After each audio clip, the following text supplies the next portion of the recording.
Kim McGowan, we've known each other for a long time. You got into cycling, God, what, 15 years ago? I got into cycling after you decided that Amy and I, your wife, needed to not just run. And so my ex-husband bought me a bike, a Trek, that he got online. Then I brought it into you, and you did all sorts of upgrades to it, so it's actually a functional bike.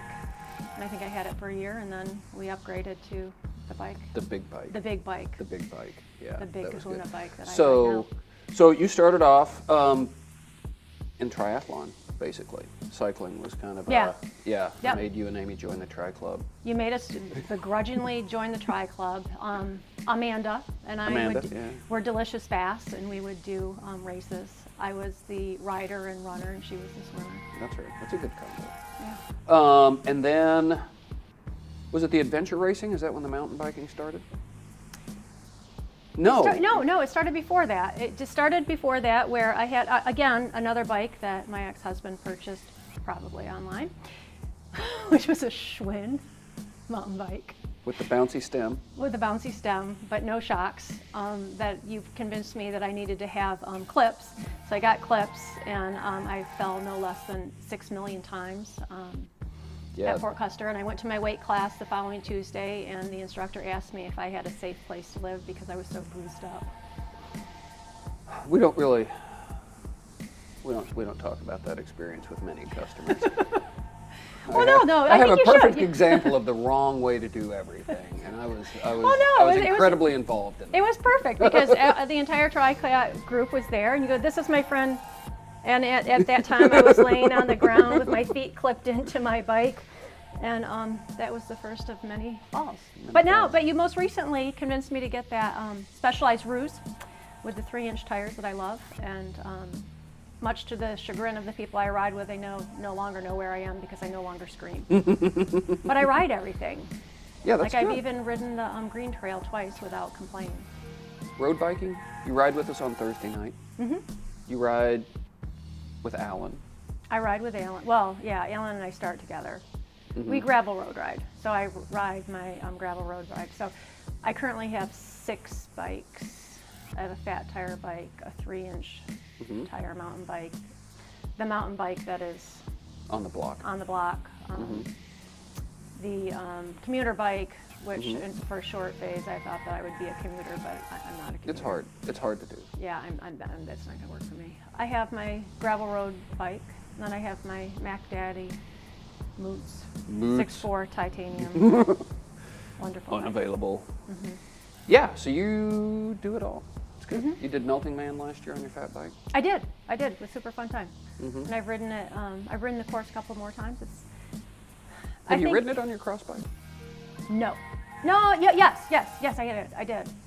I rode it on my cross bike this summer. My fat tire bike was on Man Road was easier on my fat tire bike than my cross bike. Really? Yeah. Odd. I felt better on it. I felt more stable. No, just more confident. Yeah. Yeah, well, that's a thing, right, with these fatter tires. Yeah, I think that's why my 3-inch mountain bike I like. Do women feel comfortable cycling, and what's holding them back? Those are things I'm interested in. Well, I think that, I think Pedal has done a tremendous job of bringing women into the market, and I think some of it, I think that has to do with your approach to stuff, and by and large, bringing Amy in, and Amy bringing me in, but I think initially, you didn't see a lot of women at rides, and I think intimidation. I think that you would walk into a bike shop, and a lot of bike shop owners would look at you and look for your significant other, your husband, to help you get a bike, and Pedal doesn't do that. I think you guys have gone after that market, and I think with the Thursday night rides, making sure that a lot of women feel very, very confident, welcome, included, vital to those rides. And so I have never felt uncomfortable coming to one of those rides. I ride at the Monday night, Mountain Bike Mondays. And usually I am one of the only females, although the guys that I ride are always very protective of me, probably because I'm bossy. Do they get between you and the poison ivy? No, they don't. They let me go right into the poison ivy. say, don't protect me from that. But they always make sure, I mean, because they're all stronger riders than I am, but they always make sure that they stop at certain points and wait for me. And when they wait for me, they are not huffing because I'm taking too long. They're, you know, just kind of chit-chatting, and they also don't take off as soon as I arrive.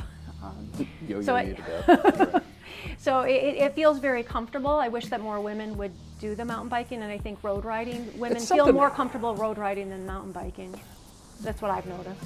Yeah, it's something I've noticed too. I'm trying to figure out what we need to do to bridge that.